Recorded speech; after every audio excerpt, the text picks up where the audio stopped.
Kong, a Ilha da Caveira, está chegando. O mais novo filme sobre o King Kong, um dos maiores símbolos de Hollywood. Vai ter Tom Hiddleston no filme, vai ter Brie Larson, vai ter Samuel L. Jackson, vai ter macaco, vai ter monstro. Vai ter monstros, répteis e monstros misteriosos, monstros da superfície, monstros subterrâneos, monstros e muito um monstros. macaco muito gigante, mais gigante que todos os King Kongs que já apareceram por aí, que pelo amor de Deus. Eu digo isso, azedo com ele. Eu fui ao set do filme, que foi no Havaí em 2015. Caralho, faz muito tempo. Só que a gente não pode falar absolutamente nada, Foi né? tipo em dezembro, né? Dezembro de 2015, depois da Comic Con. O mais legal de tudo, assim, além da própria ilha, é que eles quiseram construir a Ilha da Caveira como um personagem, como toda vez eles falam. O que eles fizeram? Eles misturaram vários países numa ilha só. Então tem imagem do Havaí, tem imagem do Vietnã, tem imagem de Hong Kong. Então eles misturaram um monte de coisa pra realmente dar uma sensação diferente ali. E Vietnã e Apocalipse Now são duas Exato. grandes influências do filme, até pela época que ele se passa. A gente vê nos trailers aquele negócio com fogo, o personagem do John C. Reilly também, tipo, é uma versão solar do personagem do Marlon Brando. Assim. Meio maluco, né? Meio doente, assim. O filme do Peter Jackson, ele parecia muito um remake do original lá de 1933. Então você tinha... É o filme favorito dele, ele exatamente, homenagear. Ele foi lá e ele criou um King Kong de computação gráfica que era muito perfeito, assim. Mas ele pegava as mesmas batidas da história. Você vai pra ilha, você tira o macaco da ilha, leva pra Nova York. Nesse caso, eles estão realmente apostando na ilha como um espaço de mitologia. Então você tem a civilização, os humanos que vivem lá, você tem os outros povos e você tem realmente o Kong como o líder e como o cara que toma conta desse domínio. Ele é o grande guardião da ilha. E tanto que esses ossos seriam de outros animais, Kong. outros Kongs que morreram, porque tem aqueles meio répteis que são os vilões, São os Skullcrawlers, tipo, eles são como se eles fossem os predadores da ilha. E o King Kong que a gente vê, ele ainda é jovem, segundo o que eles falaram lá, mas ele é o último da espécie dele. Que naquela ilha já tiveram vários, eles já dominaram o local, mas depois a gente não sabe exatamente o que aconteceu, mas eles foram ficando extintos, e aí um outro tipo de ameaça começou a surgir na ilha e matar várias outras espécies que a gente vai ver durante o filme. Eu lembro de estar na sala de design, assim, na sala onde eles estavam criando os monstros, cara, tinha um monstro mais foda que o outro. Assim, e tem sabe? animais gigantescos que não são monstros não também, são, é tipo um búfalo, tem um búfalo gigante. Cara, tem um monte de coisa legal. O filme do Peter Jackson já tinha bastante coisa assim.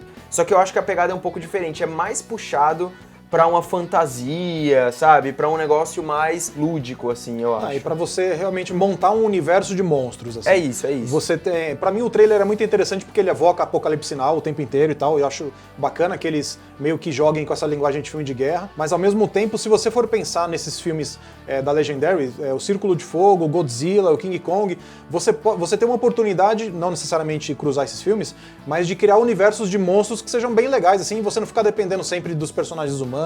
É daquela coisa de envolver o drama humano e tal. E é como o Godzilla, que o Godzilla é o herói Ele é um grande herói, e exato. aqui você também, eu acho que é o mesmo paralelo. E a ideia deles, o Godzilla vai começar a ser filmado em breve e depois é juntar os dois, né? Oh my God. Eles no set, eles evitavam falar um pouco sobre isso, até porque eles falavam, não, a gente tá fazendo um filme sozinho, que ele vai funcionar completamente separado, e claro, tem que funcionar separado, Sim, você não precisa ter essa ligação, mas é muito legal você imaginar. Já tem a notícia de que tem uma cena pós-créditos. Uou! É verdade. E aí tá todo mundo que especulando. É muito... Tá todo mundo especulando que seja alguma coisa relacionada ao Godzilla mesmo. Tem uma conexão clara, que é a Monarch, né? Que é uma instituição, é um grupo misterioso que está no Godzilla e está também na Ilha da Caveira.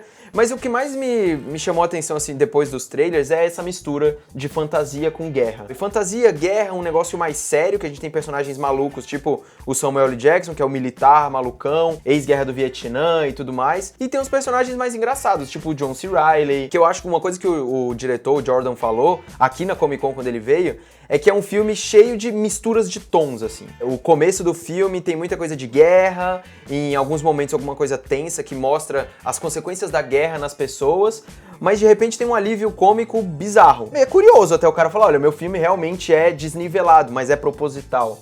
Sabe, eu acho isso interessante, vamos ver se vai funcionar. Eu gosto bastante do outro filme dele lá, o Kings of Summer. Kings of Summer. É um filme independente daqueles bem de Sundance, assim, mas é muito bonitinho, ele trabalha bem os personagens, assim, então talvez nessa mistura toda ele chegue a um equilíbrio, assim, que eu acho que o principal é você tem tantos atores interessantes, com personalidade assim, e você não se perder ali, e ao mesmo tempo você tem que trabalhar com o macaco gigante, que é o principal, está, né? Eu acho que esse negócio de você encontrar um tom, isso é muito superestimado, assim. Você pode ter um filme que joga com vários tons diferentes. Se você pega o Esquadrão Suicida, por exemplo, é um filme que não sabe o que quer. Se você pega, por exemplo, os filmes mais recentes do Shyamalan, que o Fragmentado não estreou aqui, e também A Visita, são filmes que eles mudam de gênero e de tom o tempo inteiro, mas é de propósito, pra ele te pegar de surpresa depois na frente. E funciona muito bem. E funciona muito bem nesses dois filmes. Então, se o Kong agir desse jeito, pra mim é bacana, porque você fica sem saber o que vai acontecer em seguida e tal. Nesse tipo de filme é a coisa mais legal, assim. Você joga a expectativa pro cara, né, de alguma coisa, você joga ele numa comédia, de repente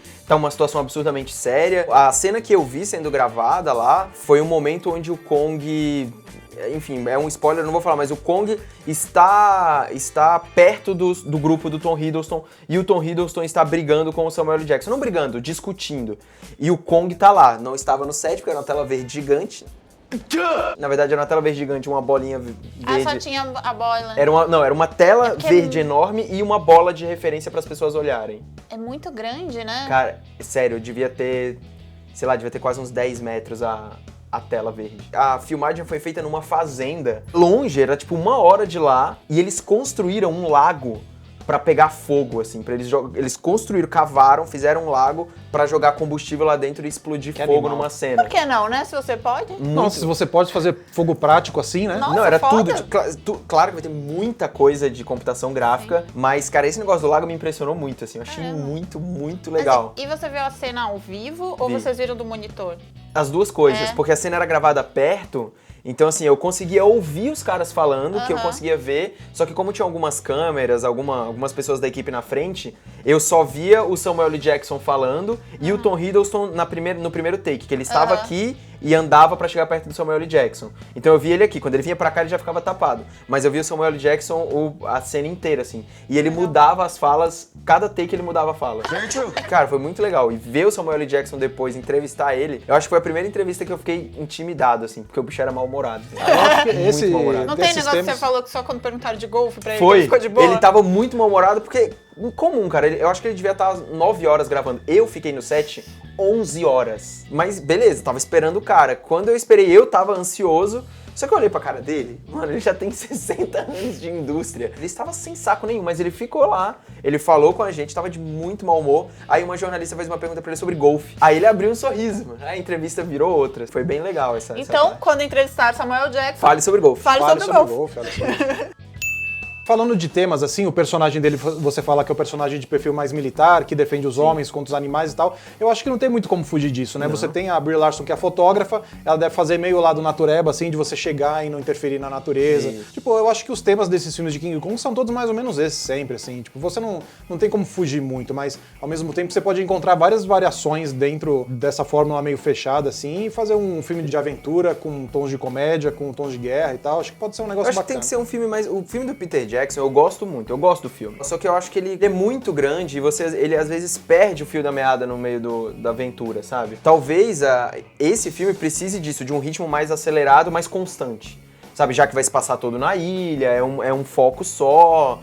Então, assim, eu espero um filme mais consciente e mais consistente também. Eu acho que é isso que eles vão chegar. Não dá pra gente saber, de fato, né? A gente viu os trailers, foi pro set. O trailer japonês é ótimo, assim, cara, é muito mais bom. Empolgado. E aí ele termina com a explosão e o rosto do Kong aparecendo, assim.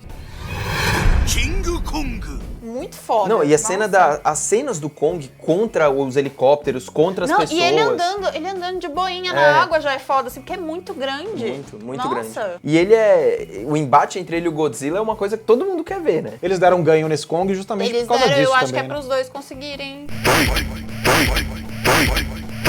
Eles falam bastante também sobre essa questão do mistério, assim. Como o filme se passa na década de 70, na década de 70 você já teria achado uma ilha misteriosa. E a explicação deles pra isso é que, tipo, naquela época não existiam ainda satélites super avançados e essa ilha seria alguma coisa realmente afastada. Eu acho que esse tom de mistério, misturado com os monstros, pode dar um filme diferente. Eu confio muito na Legendary, assim, sabe? Porque Cara, eu gosto muito de alguns filmes da Legendary, tipo Godzilla, tipo o Círculo de Fogo. Eles sabem mexer com essa coisa mais nerd truzão, assim, sabe? Um negócio que exige uma dedicação. E quando a gente conversou aqui com o diretor, cara, ele é muito nerd. O cara sabe demais das coisas. Tenho muita confiança nesse filme, mas tem que ter um pezinho atrás, porque a gente só viu os trailers. Não, mas a gente já vai assistir aí, já vamos assistir o Kong. Já mas vamos enquanto... assistir? É, agora já 8 de vamos março assistir, agora. quase 9 de aí, março, ó, 9 de quase março. aí. Mas enquanto isso, deixa aí nos comentários o que você está esperando para esse filme, não esquece também de curtir o vídeo e de assinar o canal.